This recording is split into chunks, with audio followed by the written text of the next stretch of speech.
Okay, what kind of nastiness do we have to going on in this AC? Come on, give me the name. Reciver Drier. God damn, the Alzheimer is just kicking in, dudes. Look at what inside. What do we see? Right. What's our nice, sweet nastiness? Oh, that is beautiful.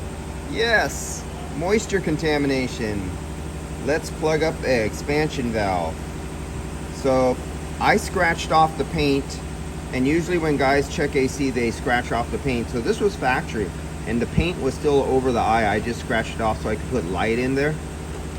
And we are gonna find some really goodness inside this when I cut off the bottom.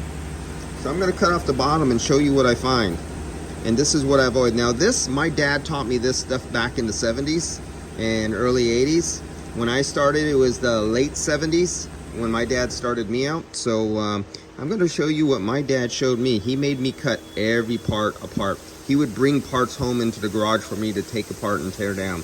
And so you're going to get to see that right now.